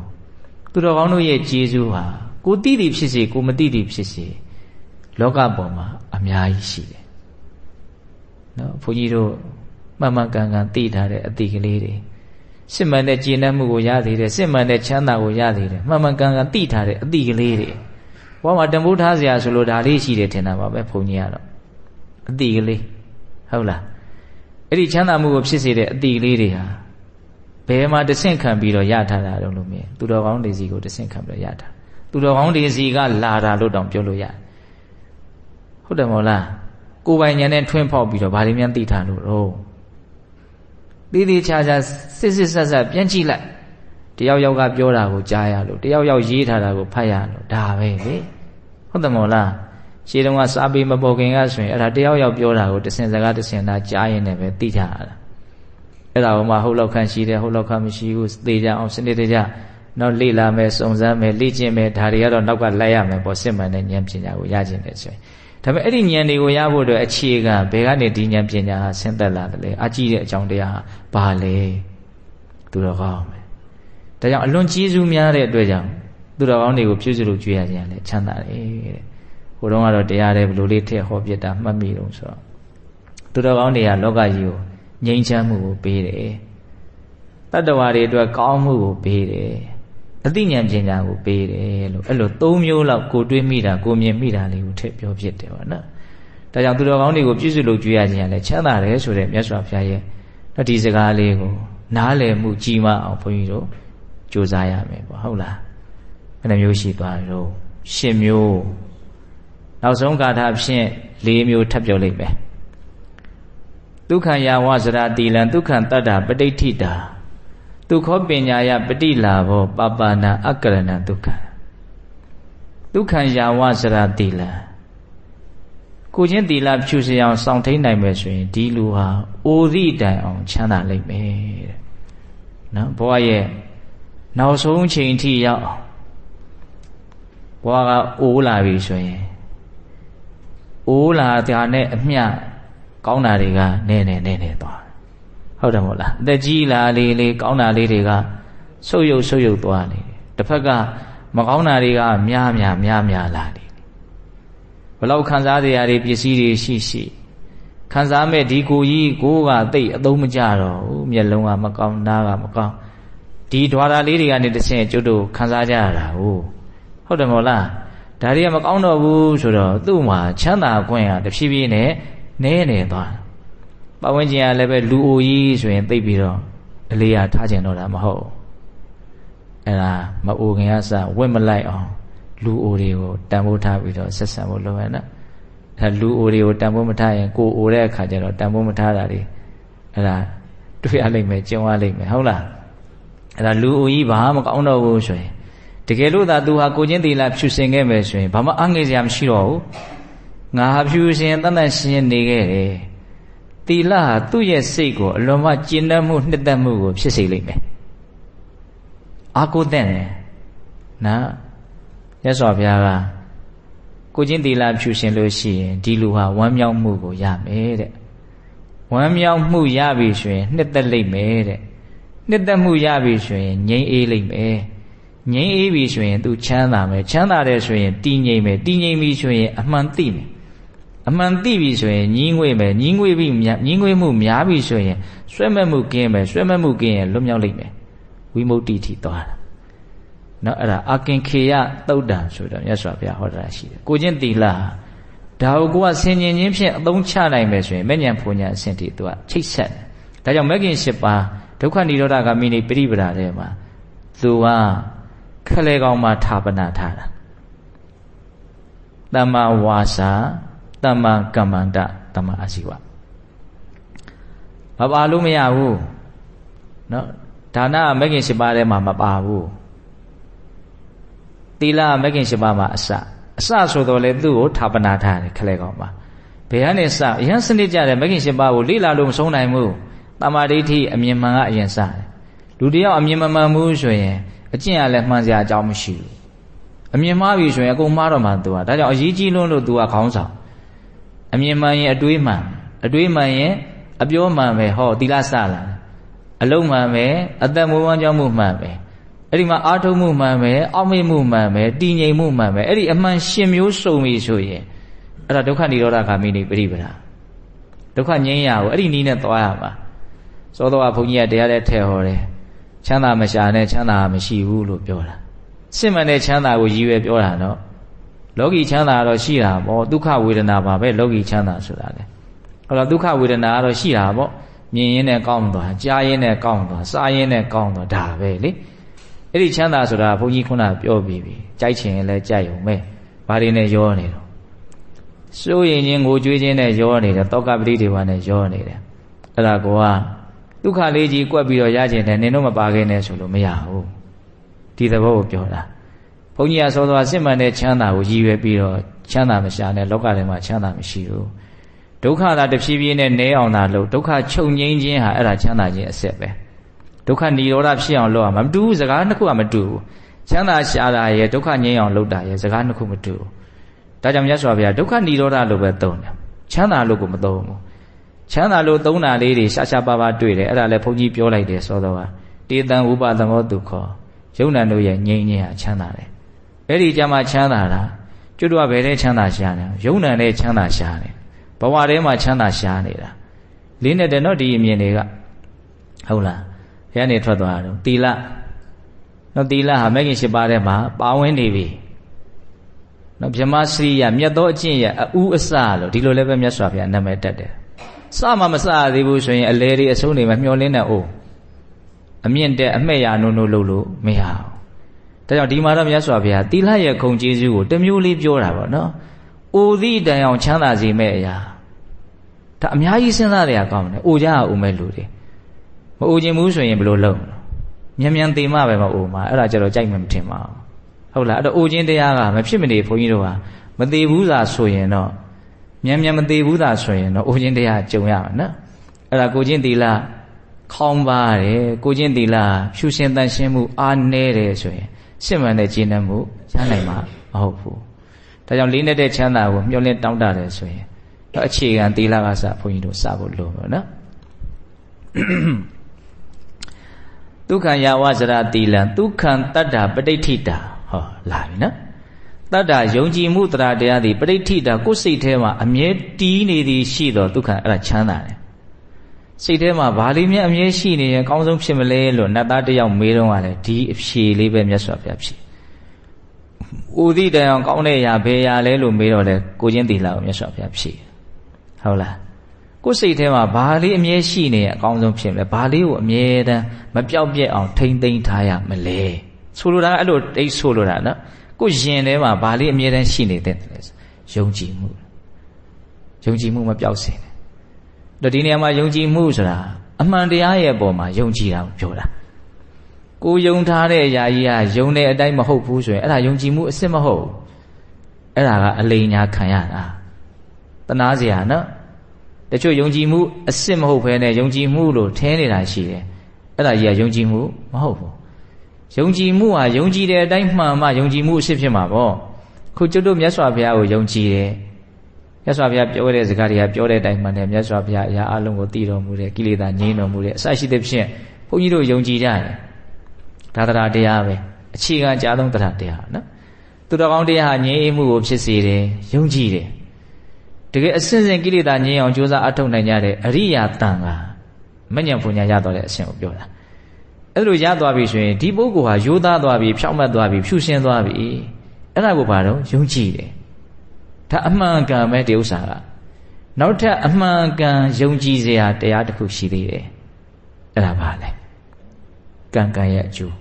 စိတ်စေတနာရဲ့စွမ်းရည်တတ္တိကိုယုံကြည်တာအခြေခံအကြဆုံးအမှန်တရားကြီးပဲဘဝခရီးကိုဘုန်းဘုန်းတို့တွေဟာကောင်းတဲ့စိတ်ရဲ့ချမ်းသာဒုက္ခဖြစ်တာကိုခံယူရင်းနဲ့မကောင်းတဲ့စိတ်ရဲ့ဆင်းရဲဒုက္ခပေးတာကိုခံယူရင်းနဲ့သွားနေတာနောက်ဘဝခရီးကိုဘယ်ပုံစံနဲ့သွားနေကောင်းတဲ့စိတ်ကပေးတဲ့ချမ်းသာဒုက္ခတွေကိုခံယူရင်းနဲ့မကောင်းတဲ့စိတ်ကပေးတဲ့ဆင်းရဲဒုက္ခတွေကိုခံယူရင်းနဲ့သွားနေတာဒါပဲကိုခံစားနေရတဲ့ဆင်းရဲခြင်းချမ်းသာခြင်းတွေကဘယ်မှမလာဘူးကိုယ်စိတ်ထားကြောင့်ဖြစ်လာတဲ့အကျိုးရလဒ်တွေကြီးပဲ အဲ့ဒါလို့သာဘုန်းကြီးတို့ကရှင်းရှင်းလင်းလင်းသိထားမယ်ဆိုရင်ဆင်းရဲလည်းဘယ်သူမှပြစ်တင်စရာမရှိဘူးချမ်းသာဖို့အတွက်လည်းဘယ်သူမှအားကိုးစရာမလိုဘူးဘယ်သူမျက်နှာမှလည်းမဟုတ်ကြည့်စရာမလိုငါချမ်းသာခြင်းငါစိတ်ကောင်းတာဒါပဲကောင်းလိုက်ဘူးလားကောင်းတယ်နော်အဲ့ဒီအမှန်တရားကြီးကိုယုံကြည်တာဘယ်လိုခေါ်တော့တရားတရားအဲ့ဒီယုံကြည်မှုဘယ်တော့မှမပြောက်စေနဲ့ယုံကြည်မှုပျောက်တာနဲ့လမ်းပြောက်ပြီပဲဟိုလိုဒီလိုဟိုဟာလိုအမလိုဒီဟာလိုအမလိုရောင်းချကြတချို့ကနော်စိတ်ကြယောဂဖြစ်တယ်ပြောဘာပြောဟုတ်လားဘာမှခိုင်မာတဲ့လေးတဲ့ယုံကြည်မှုမရှိလို့အဲ့ဒီလိုတွေဖြစ်ရတာဟုတ်လားယုံကြည်မှုတကယ်ကြီးမားတဲ့ခိုင်မာတဲ့လူကသူ့မှာလှုပ်ရှားရတယ်အများကြီးအားကိုမအားဘူးလှုပ်မယ်လေးစိတ်ကောင်းနှလုံးကောင်းဖြစ်အောင်လုပ်မယ်တရားအသိဉာဏ်တွေရအောင်လုပ်မယ်ဟာဟိုဘက်မှာစိတ်ဝင်စားတယ်ဆိုအများချမ်းသာအောင်လုပ်မယ်နော်အဲ့လိုပေါ်တော်တော်ကြောင်တောင်စိတ်ယောဂါတွေခံစားရတယ်ဆိုတာအဓိကအားတဲ့လူတွေမှာဖြစ်ကြတာများတယ်လို့ထင်နော်ဘာမှလှုပ်ရှားမရှိစားစရာတောက်စရာဝတ်စရာလည်းပြည့်စုံအားရှိထိုင်ပြီးတော့အဓိပ္ပာယ်ရှိရလည်းမတွေ့အဲ့ဒါကြတော့စိတ်သက်ဆရာဝန်စီရောက်ရောဟုတ်လားအဲ့တော့ဘုန်းကြီးတို့ဒီမှာစိတ်ထဲမှာဘာလေးများအမြဲရှိနေရအကောင်းဆုံးဖြစ်မလဲဆိုတော့မိဂုံးရဲ့အဖြေလဲဒါပဲအခုဒီဒေသနာထဲမှာလည်းမြတ်စွာဘုရားထည့်ဟောတယ်နော်ယုံကြည်မှုတရားတရားလေးကိုယ်တန်တမှာအမြဲတမ်းတီးနေအောင်ကိန်းနေအောင်လုံနိုင်တဲ့လူချမ်းသာလိမ့်မယ်နော်ကိုချင်းသီလဖြူရှင်တဲ့လူကတော့အိုသည့်တိုင်အောင်ချမ်းသာလိမ့်မယ်ယုံကြည်မှုကတော့မပြောက်မချင်းမပြောက်တဲ့လူချမ်းသာပဲပြောက်ရင်တော့သူလည်းပဲဆင်းရဲဦးမယ်ပေါ့နော်မပြောက်စေနဲ့ယုံကြည်မှုနော်ဒုက္ခယာဝဇရာတိလံဒုက္ခတတ္တပဋိဋ္ဌိတာဒုက္ခပညာယပဋိလာဘောပပနာအကရဏဒုက္ခတတိယဒီကထာဖြင့်ပြောတဲ့တတိယချမ်းသာလေးကဘုန်းကြီးကအရန်ကြိုက်တယ်ဟိုတုန်းကစာအတူလေးတွေရေးပေးပါဆိုရင်အဲ့ဒီပါဠိလေးပဲရေးပေးလိုက်တယ်ဒုက္ခပညာယပဋိလာဘောရအောင်ကြက်တာနော်ဒုက္ခပညာယပဋိလာဘောပညာယပဋိလာဘောအတိညာပညာကိုရခြင်းတည်ဒုက္ခချမ်းသာတယ်နော်ဉာဏ်ပညာဟာချမ်းသာမှုကိုဖြစ်စေတယ်တို့ဉာဏ်ပညာဆိုတာဘာတော့ဒီနေရာမှာဘဝအကြောင်းကိုသိတာကိုပြောတာနော်အစင်းစင်းသိပုံတွေအများကြီးရှိတယ်အခုဒီနှစ်ရက်တရားစခန်းပွဲလေးမှာဒီဉာဏ်ပညာအကြောင်းပဲအဓိကပြောပြနေတာများပါတယ်နော်စိတ်စေတနာရဲ့စွမ်းရည်တတ္တိကိုသိတယ်ဒါပညာပုဂ္ဂိုလ်တ attva မရှိဘူးယုံနာနေပဲဖြစ်နေတာလို့ရှင်းရှင်းလင်းလင်းသိတယ်ပညာဖြင့်တယ်ဒီပညာအစစ်မြင့်တယ်ဖန်ဆင်းလို့ဖြစ်နေတာမဟုတ်အကြောင်းပဲဖြစ်နေတာတွေခုမှမရှိဘူးအကြောင်းအကျိုးသဘာဝတွေလို့မြင်တယ်သိတယ်ပညာဖြစ်နေတာတွေအကုန်လုံးကတောက်လျှောက်ပြီးဆုံးလိုက်နေတာဘာမှကောင်းတဲ့အရာတွေမဟုတ်ဘူးအဆိုးရတဲ့အရာတွေလည်းမဟုတ်ဘူးလို့သိမယ်ဆိုရင်အလွန်လေးနဲ့တဲ့အဆင့်ထိရောက်သွားပြီအဲ့ဒီပညာဟုတ်လားကြားရတာနဲ့တော့နှလုံးစိမ်ဝမ်းကိုငြိမ်းအေးတယ်နော်သစ္စာလေးပါးကိုမြန်သိမယ်ဆိုရင်တော့အထွတ်ထိပ်ရောက်သွားပြီဘဝဆင်းရဲတယ်လို့သိမယ်ဘဝဖြစ်စေတတ်တဲ့လောဘကိုသူ့အရှင်နဲ့သူပယ်နိုင်မယ်လောဘမရှိသလောက်ငြိမ်းတယ်အေးတယ်လမ်းမှန်ကိုလည်းပဲပြည့်စုံအောင်ရှောက်ပြီးသားဖြစ်သွားတယ်ဘလောက်ကောင်းနော်ဟုတ်လားအဲ့ဒီပညာရမယ်ဆိုလို့ရှိရင်ဒီစိတ်နှလုံးကိုချမ်းသာစေလိမ့်မယ်အဲ့ဒါချမ်းသာခြင်းတယ်ဆိုလို့ရှိရင်ဘုန်းတို့အသိဉာဏ်ရအောင်လုပ်ရမယ်သိအောင်လုပ်ရမယ်အခုတရားရှုမှတ်နေကြတယ်ဆိုတာသိအောင်လုပ်တာပဲဒါလေးတွေရဲ့အကြောင်းကိုမသိလို့ဒါလေးတွေပေါ်မှာမှားတယ်ဒါလေးတွေဆိုရင်လည်းဟုတ်တယ်ဒါကြီးတွေဆိုရင်လည်းဟုတ်တယ်ဟုတ်လားရုပ်တွေနံနေဟောနော်ဒါတွေရဲ့အကြောင်းကိုမသိလို့ဘုန်းကြီးတို့ဒါတွေပေါ်မှာပဲအမျိုးမျိုးအထင်မှားအမြင်မှားရကျင်လိုက်ရတာနဲ့ဖယ်ပစ်ချင်လိုက်ရတာနဲ့ဒါပဲလေဒီနှစ်ခုနဲ့ရှုပ်တယ်နော်ကောင်းတယ်ထင်တော့ရကျင်လို့သိဉ္င်လို့ကြိုးစားအထောက်ရတယ်မကောင်းဘူးထင်တော့လည်းပဲဖယ်ခြင်းရှားခြင်းပျောက်စေခြင်းဟုတ်လားကိုပျောက်စေခြင်းလို့လည်းအကြောင်းရှိနေရင်ပျောက်မှာမဟုတ်ဘူးကိုရခြင်းလို့လည်းပဲအကြောင်းမရှိရင်ရမှာမဟုတ်ဘူးဟုတ်လားအဲ့ဒီလိုဒီသဘာဝတရားလေးတွေရဲ့အနေအထားမှန်ကိုဘုန်းကြီးတို့သိအောင်မလုပ်ကြရတော့တရားအထုတ်ကြတရားအထုတ်လို့သိမြင်နားလည်မှုများလာတဲ့နဲ့အများဒီလောက်ကြီးရခြင်းစရာလည်းမဟုတ်ပါဘူးဒီလောက်ကြီးမကျင်တတ်စရာလည်းမဟုတ်ပါဘူးဒီအတိလေးရပဲဘာကိုလျှော့ပြန်လောဘဒေါသကိုလျှော့မှာအဲ့ဒီလောဘဒေါသလျော့သွားတာနဲ့လောဘဒေါသကြောင့်ဖြစ်မဲ့ပူမှုလောင်မှုပင်ပန်းမှုဟာလည်းလျော့သွားတာပဲတကယ်တမ်းကပူလောင်ပင်ပန်းဆင်းရဲနေတယ်ဆိုတာလောဘဒေါသကြောင့်ပင်ပန်းရတာနော်အဓိကစိတ်ကိုအနှိမ့်ဆက်နိုင်ဆုံးကတော့ဒေါသလောဘနှိမ့်ဆက်တာကတော့အကြောင်းခံပြီးတော့ဓာတ်ရိုက်ကြီးပူတယ်ဆိုတာလေသူအကျိုးရလက်ထွက်လာမှပူတာများတယ်လောဘရဲ့သဘောကဒေါသကတော့သူကို၌ကိုကဘာဖြစ်နေအပူဓာတ်သူကနော်သေချာစဉ်းစားကြည့်လိုက်လိုမချတော့ဘူးစိတ်တူပြီဆိုတော့တောက်လျှောက်ပူနေတော့တာနော်လိုချင်မှုကလည်းပူပါတယ်မပူဘူးမဟုတ်ဘူးဒါပေမဲ့လိုချင်မှုကပိုးပြီးတော့ကျေပြန့်တယ်သူ့ရဲ့ပူလောင်မှုက စောစောပြောတဲ့ဒေါသကိုကလိုချင်မှုကိုပဲအကြောင်းခံပြီးတော့ဖြစ်ကြတာများပါတယ်ဟုတ်လားဒါကြောင့်သူတို့ကတော့တွဲနေတာလောဘရောဒေါသရောမောဟရောကဘုန်းကြီးကဘယ်လိုလေးတွေးမိတုံဆိုတော့အကြောင်းအကျိုးဆက်ဆက်ပြီးတော့ကိုနားလည်စေခြင်းတာလိုချင်စရာတွေလို့ထင်တာမကျင်တဲ့စရာတွေလို့ထင်တာအဲ့ဒါပါတော့မောဟပေါ့တကယ်တော့သဘာဝတရားမှာအဲ့ဒီအချက်တွေမပါဘူးသူဖြစ်ပေါ်လာတယ်ပြီးဆုံးသွားတယ်ရုပ်ဆိုရင်လည်းပူတရားရှိတာပူမယ်ပြီးတော့ပြီးသွားမယ်အေးတရားရှိအေးမယ်ပြီးတော့ပြီးသွားတယ်ဒီသဘောသွားတာဒါပေမဲ့ကိုကအဲ့ဒါကိုပဲလိုချင်စရာလို့ထင်ရင်ထင်မယ်မကျင်တဲ့စရာလို့ထင်ရင်ထင်မယ်ဒါလည်းကိုယ့်ရဲ့တစ်ချိန်ကမှတ်သားခဲ့တဲ့တင်ညာတွေနဲ့ပေါင်းပြီးတော့ရှုပ်ထွေးကုန်တာလို့ဒီလိုလည်းပဲတွေးမိတယ်ပေါ့နော်အဲ့ဒါဘာတော့ဆိုတော့မောဟနယ်ပဲပေါ့အဲ့ဒီမောဟကြီးလာပြီဆိုရင်ကြီးလာသလောက်လိုချင်စရာလို့ထင်တဲ့အရာနဲ့တွေ့တော့လောဘဖြစ်ရောမကျင်တဲ့စရာလို့ထင်တဲ့အရာနဲ့တွေ့တော့ဒေါသဖြစ်ရောဒေါသဖြစ်တော့အကြီးအကျယ်ပူရောဟုတ်လားသူ့ရှိရလောဘကြောင့်ပူနေတာသိမသိဘူးမထင်ရှားဘူးအဲ့ဒီရှိရမောဟကြတော့ပိုးတောင်မှမသိဘူးတကယ်တမ်းအဲ့ဒါတွေကြောင့်ပူနေတာဆိုတာလေးကိုဘုန်းကြီးတို့ကနော်ဆင်းရဲခြင်းရဲ့အခြေခံကြတဲ့အကြောင်းတရားတွေကိုရှာတတ်ဖို့မြင်တတ်ဖို့လိုမှာပေါ့နော်အဲ့ဒါအခုဒီမှာမြတ်စွာဘုရားပညာရရင်ဒီလူဟာချမ်းသာတယ်လို့ခေါ်တာဘာလို့တော့အဲ့ဒီပညာကဆင်းရဲစေတဲ့အဲ့ဒီလောဘဒေါသမောဟကိုလျှော့ချနိုင်လို့အဲ့ဒါကြောင့်မောဟရဲ့ဆန့်ကျင်ဘက်ပဲနားလည်မှုရဲ့နောက်မှာလူချင်းစရာမဟုတ်ဘူးမကျင်တဲ့စရာမဟုတ်ဘူးလို့သိရင်သိသလောက်လောဘနဲ့ဒေါသကလျှော့ပြီးသားဖြစ်တာလောဘဒေါသလျှော့ပြီးသားဖြစ်ရင်အပူကလည်းလျော့ပြီးသားဖြစ်သွားတာဒီသဘောနေတာထိုင်တာကအဲ့ဒီနီးလေးနဲ့မှဘုန်းကြီးတို့ဘဝမှာရနိုင်တာဒါကြောင့်အသိဉာဏ်ပညာလေးဥရှိပြီးတော့ဘဝမှာချမ်းသာအောင်ဘုန်းကြီးတို့ကြိုးစားရမယ်ပေါ့နော်ဒါက7ခုမြောက်ချမ်းသာဆိုလည်းဟုတ်တယ်သရုဒ္ဓဂါထာရဲ့တတိယမြောက်ချမ်းသာနောက်ဆုံးချမ်းသာကြတော့သူကတစ်မျိုးလေးပြောတယ်ပါပါဏံအကရဏံဒုက္ခမကောင်းမှုကိုရှောင်ကျဉ်နိုင်ခြင်းသည်ချမ်းသာတယ်ဒါကအပေါ်ယံကြည့်ရင်တော့ဒီချမ်းသာကမလေးနက်ဘူးလို့ထင်ရတယ်တကယ်သူကလည်းပဲအလွန်လေးနက်တဲ့အပိုင်းတွေရှိတယ်မကောင်းမှုကိုရှောင်တယ်ဆိုတာကကျွတ်တို့ပြန်ဖြစ်မဲ့ရှောင်ရင်းနဲ့ရှောင်တာရှိတယ်ပြန်မဖြစ်တော့မဲ့ရှောင်ရင်းနဲ့ရှောင်လိုက်နိုင်တာရှိတယ်ဟောပေတယ်ဆိုတာတောင်သူက3မျိုးလောက်ဘုန်းကြီးတို့နားလည်ရမှာကိုတတင်ကပဟံဝိခံမနပဟံသမုစ္ဆေရပဟံတတင်ကပဟံဆိုတာကဖယ်စရာအကြောင်းရှိတုံးလေးမှာဖယ်သွားတာဆိုလိုတာကကုသိုလ်ဖြစ်တဲ့အခိုက်မှာဒီကုသိုလ်ကအကုသိုလ်ကိုဖယ်လိုက်တယ်မြတ်စွာဘုရားရဲ့ဂုဏ်ကိုအာယုံပြုတယ်အဲ့ဒီအာယုံပြုခြင်းအကြောင်းကြောင့်အဲ့ဒီအချိန်မှာလောဘဒေါသမောဟမဖြစ်ဘူးအဲ့တော့လောဘဒေါသမောဟကိုအဲ့ဒီအချိန်မှာပယ်လိုက်တယ်အဲ့ဒီပယ်ခြင်းကိုတတင်ကပဟံလို့ခေါ်တယ်တတင်ကဆိုတာတခဏလို့ပြောတာမဟုတ်ဘူးတတင်ကဆိုတာကပယ်စရာအကြောင်းရှိတုံးလေးမှသာလျှင်သူမရှိတာစားထားတုံးမှာပဲဝနေတာပြီးရင်ပြန်ဆောင်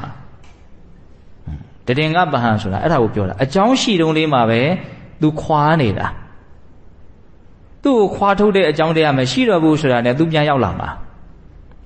တတင်ကဆိုတာအကြောင်းရှိတုံးလေးမှာဖြစ်တဲ့တရားနော်ကျွတ်တော့အဲ့ဒါကိုအမှတ်မှနော်တတင်ကဆိုခဏလေးဆိုတာနဲ့အဓိပ္ပာယ်ကလောရောနေဟုတ်လားခဏလို့ပြောတာမဟုတ်ဘူးတတင်ကဆိုတာအကြောင်းရှိတုံးလေးမှာပယ်ထားတာမေတ္တာပို့နေတယ်ဒေါသမရှိဘူး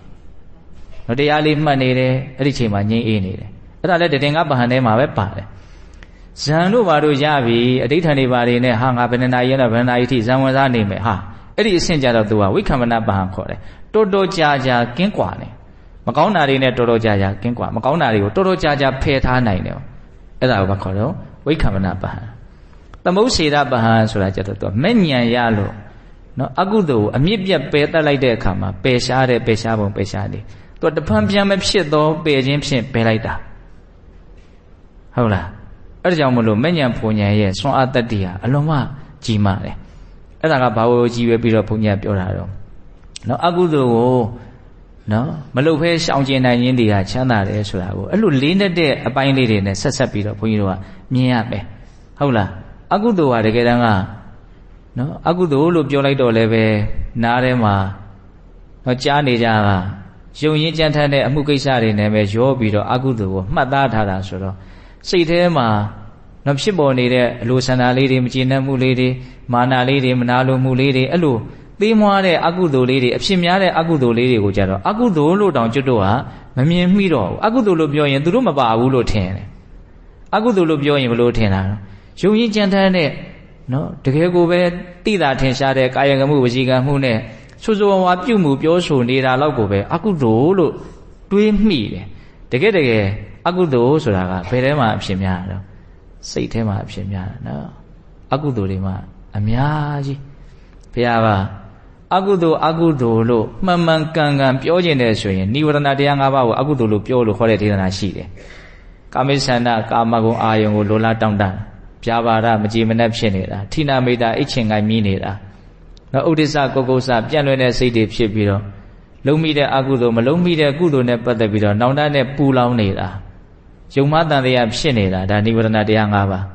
အကုသိုလ်လို့ပြောခြင်းနိဝရဏတရား၅ပါးကိုပြောမှသာလျှင်မှန်ကန်စွာပြောရရောက်လိမ့်မယ်အဲ့ဒီနိဝရဏတရား၅ပါးဒီဘာကုသိုလ်မှမရောရှက်တဲ့တသက်အကုသိုလ်ပဲလို့အကုသလရာတိတုတ်တံမှာရသော်ပဲအဲ့တိုင်ဟောတာအဲ့ပါပနာအကရဏဒုက္ခမကောင်းမှုကိုပယ်ရှားနိုင်ခြင်းသည်ရှောင်ကျဉ်နိုင်ခြင်းသည်ချမ်းသာတယ်ဆိုတာကိုနော်အကျဉ်းသားရှောင်ကျဉ်နိုင်တဲ့အနေအထားကနေအနုသားရှောင်ကျဉ်နိုင်တဲ့အနေအထားပြန်ဖြစ်မဲ့ရှောင်ကျဉ်မှုကနေတဖန်မဖြစ်သည့်အထိရှောင်ကျဉ်နိုင်တဲ့အနေအထားတွေကြောင့်ဘုန်းကြီးတို့ကျေပြန့်စွာမြင်မယ်ဆိုရင်ဒီချမ်းသာရဲ့လေးနက်မှုကလည်းအထွတ်ထိပ်ကိုရောက်သွားရောဟုတ်တယ်မို့လားအဲ့တော့ကျတို့ကလက်တွေ့တော့သုံးကြည့်ဖို့လိုမှာပေါ့နော်အကုသိုလ်မှုပြုကျင်စိတ်ပေါက်လာပြီဆိုအကုသိုလ်ရှောင်ခြင်းဟာချမ်းသာတယ်လို့ပြောတယ်ငါရှောင်ကြည့်လိုက်အောင်ပဲရှောင်ကားတော့အောင့်တိအောင့်တက်တယ်နေခြင်းနေမှာပေါ့ပြီးရင်အကုသိုလ်ကြောင့်ဖြစ်မဲ့ပူမှုလောင်မှုပင်ပန်းမှုတွေဆက်မဖြစ်တော့တာဒါကိုမြင်တဲ့အခါကျတော့ကျင့်တတ်မှုကတော့သိကြပါအောင်ရလိမ့်မယ်အဲ့ဒါကိုလည်းဘုန်းကြီးတို့ဘာလုပ်ဖို့လို့တော့နားလည်ဖို့လိုပါတော့နော်ဒါကြောင့်ပါပနာအကရဏဒုက္ခမကောင်းမှုကိုရှောင်ကျဉ်ရခြင်းဟာချမ်းသာတယ်တဲ့အဲ့ဒါအကျဉ်းသားအဆင့်ရတယ်အနုညံဆုံးအဆင့်ထိဘုန်းကြီးတို့မြင်ရမယ်အပေါ်ယံအဆင့်ရနေပြီးတော့အနှစ်ဆိုင်ဆုံးအဆင့်ထိဘုန်းကြီးတို့မြင်ရမယ်ချမ်းသာဒုက္ခဘယ်နှမျိုးရှိသွားပြီတော့12မျိုးတဏှာရည်တွင်းဝင်အောင်ငါပြောနိုင်မှမလားလို့စပြောတော့ကဘုန်းကြီးကစိတ်ထဲမှာတန်တရားနည်းနည်းဖြစ်မိတယ်အခုမိနစ်50ကြော်ကြော်လေးပဲရှိသေးတယ်မဆိုးဘူးနော်12မျိုးလုံးကုန်အောင်ပြောကျင်တာလေးတွေပြောလိုက်ရတယ်ကျင့်တတ်ပါတယ်ဟုတ်လားတော်တာမြတ်စွာဘုရားကဘယ်သူ့ကိုအကြောင်းပြုပြီးတော့ဟောတာတော့မန္တကိုအကြောင်းပြုပြီးတော့ဟောတာမန္တကရှင်းမင်းလုတ်ခိုင်းတာဘယ်စွမ်းမြင်လို့တော့ဣတိပတ်ကြီး၄ပါးပွားများထားပြီးသားဟိမဝန္တာတောင်ကြီးရွှေဖြစ်စီလို့လှုပ်လိုက်ရင်တော့ရွှေဖြစ်သွားမှာဒီလောက်စွမ်းတဲ့လူဘယင်သာလှုပ်တော့ကောင်းတဲ့စိတ်နဲ့ပြောတာလားဘယ်ဟုတ်မလို့နှိမ့်ဆက်လို့တဲ့စိတ်နဲ့ဟုတ်လားအပြစ်ရှာလို့စိတ်နဲ့ပြောတာအဲ့တော့မြတ်စွာဘုရားကဟိမဝန္တာတောင်ကြီးနှလုံးစာလောက်ရွှေတွေဖန်တီးပေးမယ်ဆိုရင်တော့လူတယောက်ရဲ့လိုအင်ကိုပြည့်ဝစေအောင်မှာမဟုတ်ဘူးဒါကြောင့်တကယ်ချမ်းသာခြင်းနဲ့ဆိုရင်တော့အခုပြောတဲ့တရားတွေရှိအောင်လုံးဝချမ်းသာမှာတနည်းအားဖြင့်သူများကိုချမ်းသာအောင်ကိုလုပ်ပေးလို့မရဘူးလေဟုတ်တယ်မဟုတ်လားကိုယ်ကိုချမ်းသာအောင်လည်းသူများလုပ်ပေးလို့ရမှာမဟုတ်ဘူးကိုချမ်းသာခြင်းနဲ့ဆိုရင်ကိုယ့်ကိုလှုပ်ပဲတယောက်နဲ့တယောက်ချမ်းသာဖို့အတွက်အဆုံးစွန်လုပ်ပေးနိုင်တာပါတော့နီးလန်းပြောဖို့ပဲဒါပဲကိုမြတ်စွာဘုရားနီးလန်းပဲပြောသွားတာချမ်းသာဖို့သာပေးလို့ရာဇဒန်းဆိုရင်ပေးခဲ့မှာပါအလျံပဲတဏှာလွန်လို့တတ္တဝါတွေကိုမြတ်စွာဘုရားဟုတ်လားပေးမရတဲ့အတွက်ကြောင့်ပေးရတာကိုပဲပေးရတာဗာပေးရတာတော့နီလန်ခုနီလန်ဘယ်နှမျိုးတောင်ဘုန်းကြီးတို့ရ12မျိုးမိတ်ဆွေကောင်းရှိခြင်းသည်အရေးကြောင်းကြုံလာရင်ချမ်းသာလိမ့်မယ်ရောင်ရဲတင်းတိမ်မှုရှိခြင်းသည်ချမ်းသာလိမ့်မယ်သေဂာနီးမှာကောင်းတဲ့စိတ်နဲ့သေနိုင်တဲ့လူချမ်းသာလိမ့်မယ်ဘဝဟာဆင်းရဲခြင်းတရားဖြစ်တဲ့အတွက်ကြောင့်ဘဝဖြစ်ကြောင်းတဏှာလောဘကိုပယ်ရှားပြီးတော့ဘဝဒုက္ခတွေကိုဖယ်ရှားနိုင်တဲ့လူချမ်းသာလိမ့်မယ်ဒါအဆင့်အမြင့်ဆုံးနော်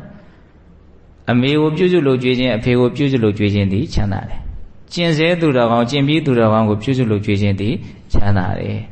ကိုချင်းသီလဖြူစင်သူဟာအိုသည့်တိုင်အောင်ချမ်းသာလိမ့်မယ်ယုံကြည်မှုတရားကိုကိုယ့်ရင်ထဲမှာအမြဲတမ်းတည်တံ့နေအောင်တော့ထိမ့်သိမ့်ထားနိုင်တဲ့လူချမ်းသာလိမ့်မယ်အသိဉာဏ်ပညာအလိမ္မာကိုရအောင်လုပ်နိုင်တဲ့လူချမ်းသာလိမ့်မယ်မကောင်းတာကိုရှောင်ကျဉ်နိုင်တဲ့လူဟာချမ်းသာလိမ့်မယ်12မျိုးသောချမ်းသာကျေပြည့်တဲ့ရှုထောင့်ကိုစီရှိနေတယ်လို့ဘုန်းကြီးကခံစားရတယ်ဒါတခါတော့တွေလည်းပဲတခြားသောဒေသနာတွေနဲ့ကိုယ့်ရဲ့လောကရဲ့အတွေ့အကြုံတွေနဲ့ရောဆက်ပြီးတော့မြတ်စွာဘုရားဟောတော်မူတာမှန်လိုက်တာ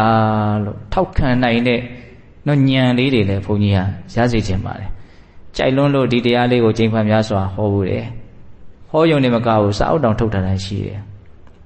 နော်ဒုက္ခ12ပါးဆိုနာမည်ရိုးလေးနဲ့စာအုပ်ထုတ်ထားတာရှိတယ်ဟုတ်ပြီနော်ဒါကြောင့်ချမ်းသာဒုက္ခတွေကိုနိမန်လမ်းမှန် ရှာဖွေနိုင်ကြတယ်ရရှိနိုင်ကြတယ်သူတော်ကောင်းတွေဖြစ်ကြပါစေလို့ဘုန်းကြီးတို့ဆန္ဒပြုပြီးတော့ဒီကနေ့ပြုကြတဲ့ကုသိုလ်ကောင်းမှုအစွတ်စွတ်တို့ရဲ့စွမ်းတတ္တိကြောင့်ဘုရားတပည့်တော်တို့သည်မဲ့ညာဘုညာမျက်နှိပ်ပံကိုလင်းမြန်ထုတ်ချောက်မျက်မှောက်ပြုရရှိကုန်သောဟုပတ္တနာအောင်စုပြုကြကုန်ရာတည်း